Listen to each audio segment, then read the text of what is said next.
नमस्कार दोस्तों। मैं हूं एडवोकेट रिंकू डाबरा और आप मेरे साथ देख रहे हैं Dabra legal and HR support. तो आज हम डिस्कस करेंगे बोनस एक्ट के बारे में, बोनस एक्ट 1965 के बारे में। तो स्टार्ट करते हैं। तो बोनस होता क्या है? तो अगर हम बोनस एक्ट 1965 के अकॉर्डिंग बात करें तो एक्ट में कहीं पे भी डिफाइन नहीं है बोनस की डेफिनेशन। मतलब कि बोनस होता क्या है ये डिफाइन नहीं किया गया है 1965 एक्ट में। बट अगर हम वेबस्टर की डिक्शनरी के अकॉर्डिंग बात करें तो वो कहते हैं कि bonus is something which is given in addition to the wages, यानी कि जो वेजेज के साथ कुछ और एडिशन में मिलेगा वो बोनस होगा। अब bonus is paid in the term of money, यानी कि बोनस जो है पैसे के तौर पे मिलेगा एम्प्लॉय को as a gift reward in addition to their wages, यानी कि जो बोनस है वो मनी के तौर पे मिलेगा, पैसे के तौर पे मिलेगा एम्प्लॉय को एज ए गिफ्ट मिलेगा जो वेजिज के साथ मिलेगा, यानी जो वेजिज है उसके एडिशन में जो पैसा मिलेगा उसको बोनस कहेंगे। ये वेबस्टर की डिक्शनरी कहती है। ठीक है। अब हिस्ट्री क्या है बोनस की? बेसिकली इंडिया में जो बोनस टर्म आई वो 1917 में इंट्रोड्यूस हुई थी। जो टेक्सटाइल मिल्स थे इंडिया में वो एज ए वार बोनस देते थे और वो होता था 10%, यानी कि 1917 में टेक्सटाइल मिल्स ने 10% बोनस वार देना स्टार्ट किया था। उसके बाद 1950 में जो लेबर अप्लायंस थे उन्होंने फॉर्मूला को इंट्रोड्यूस किया था, यानी कि 1950 में फॉर्मूला आया था कि बोनस कैलकुलेट कैसे होगा। फिर 1959 में जो है फॉर्मूला की समीक्षा के लिए याचिका दायर की गई। 1960 में जो है भारत सरकार द्वारा आयोग नियुक्त किया गया इसकी रिकमेंडेशन के लिए, फॉर्मूला की रिकमेंडेशन के लिए आयोग नियुक्त किया भारत सरकार ने 1960 में। और 1965 में जो है the payment of bonus ordinance and bill was passed, यानी कि 1965 में जो पेमेंट ऑफ बोनस का ऑर्डिनेंस था और बिल था वो पास हो गया और 1965 में बोनस एक्ट बन गया। और फिर 2015 में कुछ अमेंडमेंट्स हुए थे, वो भी हम डिस्कस करेंगे कि क्या अमेंडमेंट्स हुए थे। अमेंडमेंट्स हुआ था, एक तो एलिजिबिलिटी क्राइटेरिया बढ़ा था और एक जो है कैलकुलेशन की सीलिंग बढ़ी थी। ठीक है। तो बोनस किस पे एप्लीकेबल है? बोनस एप्लीकेबल है जिस कंपनी को 5 साल हो गए प्रोडक्शन करते हुए, यानी कि पहली साल से लेके और 5वीं साल तक कंपनी ऑप्शनल है कि वो बोनस पे करे या ना करे अगर उसे प्रॉफिट हो रहा है। अगर बट एक कंडीशन है कि अगर किसी कंपनी ने सेकंड ईयर में अपना प्रॉफिट दिखा के और बोनस पे कर दिया तो फिर उसकी एप्लीकेबिलिटी सेकंड ईयर से ही हो जाएगी, यानी कि उसे फिर थर्ड ईयर में चाहे नुकसान हो या प्रॉफिट हो उसे फिर थर्ड ईयर में भी बोनस देना होगा। बट जो मेन एप्लीकेबिलिटी है, अगर किसी को 5 साल हो गए तो 5 साल के बाद कंपनी को बोनस देना ही पड़ेगा। दूसरी एप्लीकेबिलिटी है जहां जिस भी कंपनी में 20 या 20 से ज्यादा वर्कमैन काम कर रहे होंगे वहां पे बोनस एप्लीकेबल होगा। ठीक है। ये तो होगी कंपनी के लिए एप्लीकेबिलिटी। अब तीसरी आती है कि बोनस मिलेगा कितना। तो बोनस की जो लिमिट है वो है मिनिमम 8.33% और मैक्सिमम 20% मिलेगा एम्प्लॉय के वेजेस का। अब वेजेस में कंफ्यूजन है। वेजेस में क्या कंफ्यूजन है कि वेजेस में ये कंफ्यूजन है कि किस वेजेस पे कैलकुलेट होगा। तो जो एक्ट 2017 में अमेंड हुआ था उसमें क्लियरली कहा है कि मिनिमम वेजेस और 7,000, यानी कि जिस स्टेट में मिनिमम वेजेस 7,000 से कम होंगे वहां पे 7,000 पे कैलकुलेट होगा, और जिस स्टेट में मिनिमम वेजेस 7,000 से ज्यादा होंगे तो वहां उसके मिनिमम वेजेस पे कैलकुलेट होगा। अब कुछ कंपनियां क्या करती है, कुछ कंपनियां करती है कि स्टाफ लेवल पे आ जाओ। स्टाफ लेवल पे किसी का बेसिक कंपनी ने दिखा रखा है 15,000 रुपए, और करती क्या है कि करती है कि उसका बोनस कैलकुलेट करती है 10,000 पे, जो कि नॉन कॉम्प्लाइंसिस है। कंपनी एक्ट ने ये नहीं कहा है कि आप मिनिमम वेजेस पे ही दोगे। कंपनी ने कहा है कि जौन सी टर्म ज्यादा है, यानी कि 7,000 या मिनिमम वेजेस। और हम स्टाफ के केस में जब हम बेसिक ही 18,000 दे रहे हैं तो हमारा मिनिमम वेज 10,000 कैसे हो जाएगा? तो वो नॉन कॉम्प्लाइंस है। तो स्टाफ के केसेस में मिलेगा, कैलकुलेट होगा जो बेसिक प्लस डीए होगा उस पे कैलकुलेट होगा एम्प्लॉय का बोनस। ठीक है दोस्तों, तो ये कंडीशन बहुत जरूरी है कि किस पे कैलकुलेट होगा। कैलकुलेट होगा 7,000 या मिनिमम वेजेस। अगर मिनिमम वेजेस 7,000 से कम है तो मिनिमम वेजेस पे होगा, मिनिमम वेजेस 7,000 से ज्यादा है तो मिनिमम वेजेस पे होगा। और स्टाफ के केसेस में जो वेजेस है उसकी, यानी कि बेसिक दिखा रखी है हमने, बेसिक प्लस डीए पे होगा। ये नहीं कि हम 10,000 ले लें, या जो हमारा स्किल का रेट है आज की डेट में जो 11,000 समथिंग मिनिमम वेजेस है उस पे कैलकुलेट नहीं करेंगे। स्टाफ लेवल में करेंगे हम बेसिक प्लस डीए पे। ठीक है। अब है कि एम्प्लॉय क्या नाम है, कौन एप्लीकेबल नहीं होगा बोनस के लिए। तो इसकी एप्लीकेबिलिटी है जो एज पर सेक्शन 9, जो बोनस एक्ट का सेक्शन 9 है उसमें कुछ टर्म्स है कि कौन एलिजिबल नहीं होगा बोनस के लिए। अगर कोई एम्प्लॉय फ्रॉड करता है तो एप्लीकेबल नहीं होगा, यानी कि कुछ फ्रॉड कर दिया कंपनी के साथ डॉक्यूमेंटेशन में या किसी चीज का फ्रॉड कर दिया तो वो एप्लीकेबल नहीं होगा। या फिर कोई एम्प्लॉय कंपनी में रहते हुए, यानी कि जो कंपनी की प्रेमिसेस है उसमें हिंसक व्यवहार है उसका, या दंगा करता है, नहीं स्ट्राइक करता है या इस टाइप का व्यवहार है, तो एलिजिबल नहीं होगा बोनस के लिए। तीसरा पॉइंट है कि कोई चोरी करता है या कंपनी की प्रॉपर्टी को डैमेज पहुंचाता है, यानी कि तोड़फोड़ करता है, तो वो एम्प्लॉय बोनस के लिए एलिजिबल नहीं होगा। यानी कि तीन कंडीशन होगी तब एम्प्लॉय बोनस के लिए एलिजिबल नहीं होगा। पहला, अगर एम्प्लॉय फ्रॉड करता है। दूसरा, अगर उसका वो दंगा करता है कंपनी में या इस टाइप का व्यवहार है उसका। और तीसरा, चोरी करता है या कंपनी की प्रॉपर्टी को नुकसान पहुंचाता है, तो एम्प्लॉय बोनस के लिए एलिजिबल नहीं होगा। अब एक कंडीशन की एलिजिबल कौन होगा। अब एलिजिबल होगा जिस एम्प्लॉय की बेसिक सैलरी 21,000 से कम होगी, वो एलिजिबल होगा। जिसकी 21,000 से ज्यादा है वो एज पर एक्ट एलिजिबल नहीं है।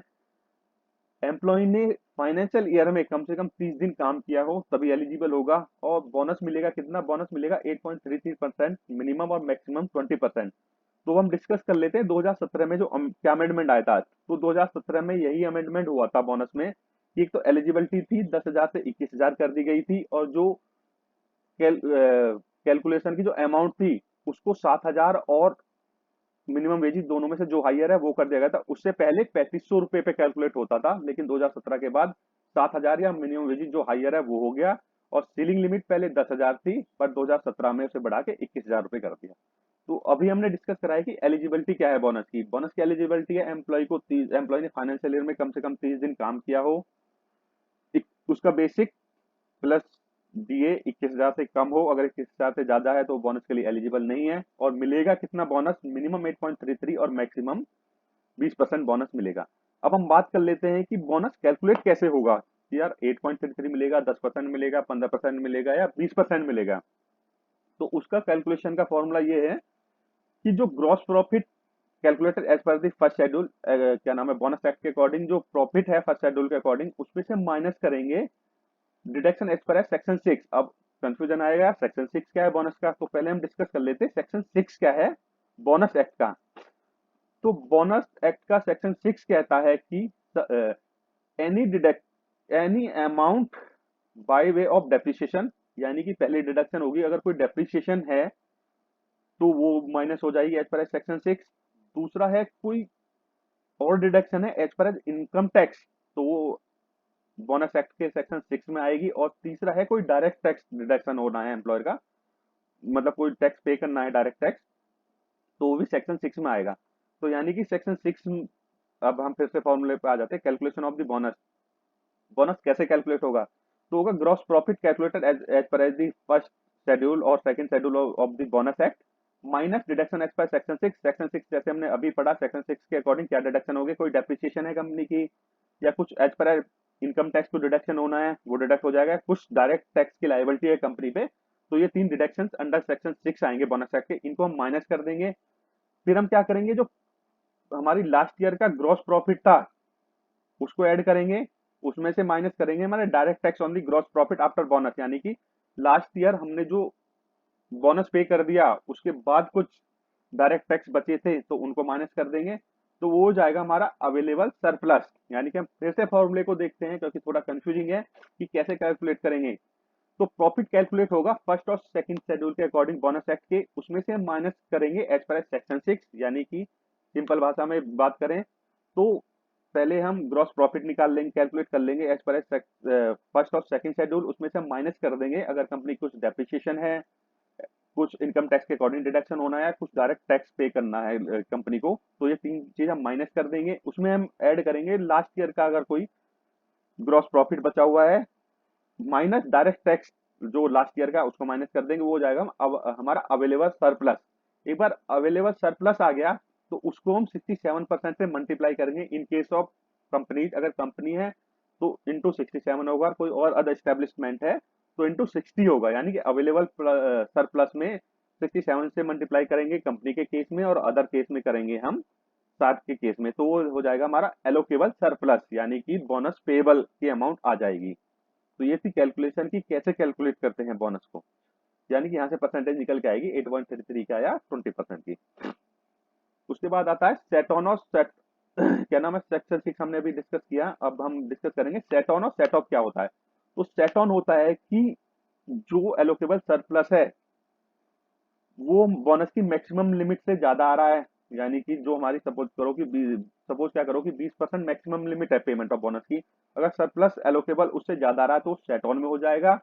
और अगर जो मिनिमम लिमिट है 8.33 की सरप्लस और एलोकेबल सरप्लस उससे कम आ रहा है तो वो सेट ऑफ हो जाएगा, यानी कि इससे डिसाइड हो जाएगा कि सेट ऑफ और सेट ऑन कितना है एलोकेबल सरप्लस पे।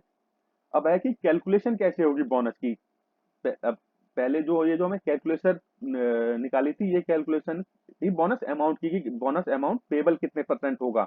जो हमने देखा था कि gross profit minus depreciation direct tax और कुछ एज पर इनकम टैक्स के अकॉर्डिंग कोई डिडक्शन है तो उसमें ग्रॉस प्रॉफिट ऐड किया था लास्ट ईयर का, फिर उसमें से माइनस किया था हमने direct tax on gross profit, वो हमारा अवेलेबल सरप्लस आया था। कंपनी केस में हमने 67% से मल्टीप्लाई करी थी और किसी और केस में हमने 60 से करी थी।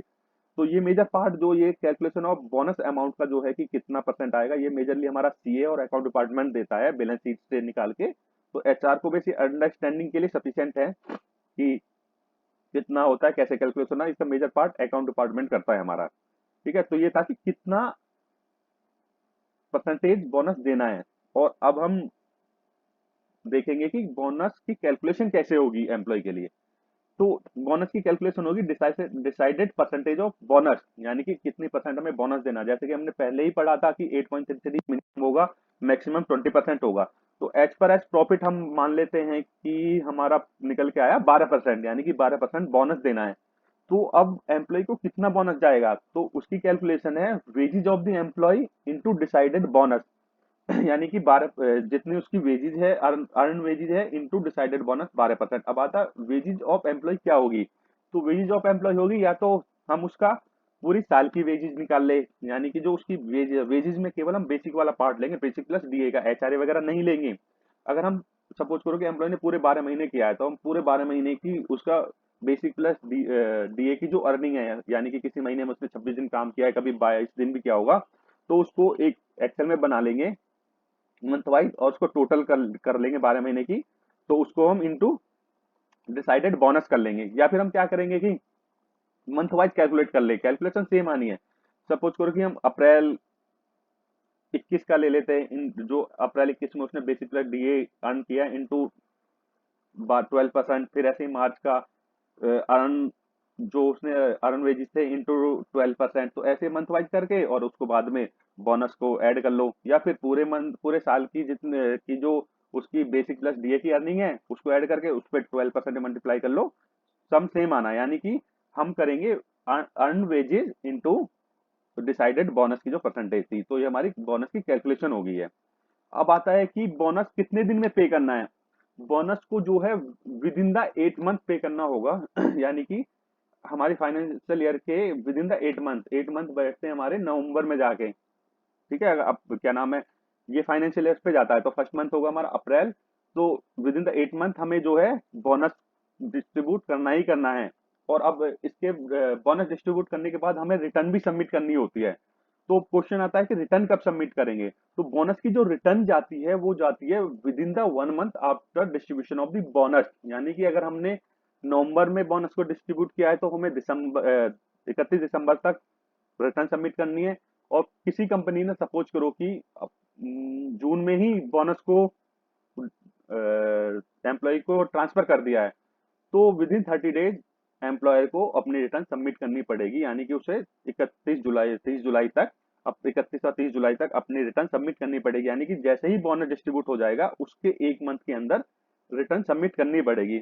रिटर्न में क्या जाएगी, रिटर्न में फॉर्म सी जाता है बोनस का, तो उसमें फिल करेंगे। उसमें क्या होता है कि कितना हमने बोनस दिया, कितना हमने एडवांस बोनस दे रखा था, जब पूजा बोनस दे रखा था और नहीं दे रखा था उसको जीरो कर देंगे, और कितना हमने टोटल बोनस दिया, कितने एम्प्लॉय को दिया और कितने एम्प्लॉय बोनस में कवर नहीं थे। वो वैसे 4 हेड होते हैं और उसको क्या नाम है लेबर डिपार्टमेंट को, अगर कॉन्ट्रैक्टर है तो और फैक्ट्री एक्ट के अंदर आता है तो अपने डायरेक्टर ऑफ फैक्ट्रीज को सबमिट करना होगा with in the 30 days after distribution of the bonus, यानी कि बोनस के डिस्ट्रीब्यूट होने के 30 दिन बाद ही रिटर्न सबमिट करनी होगी। धन्यवाद दोस्तों। अगर आपको ये वीडियो अच्छी लगी हो तो आप हमारे चैनल को सब्सक्राइब कर दीजिए और अपने दोस्तों को भी वीडियो फॉरवर्ड कर दीजिए ताकि आपको ऐसी लेटेस्ट वीडियो देखने को मिलती रहे। Once again thank you.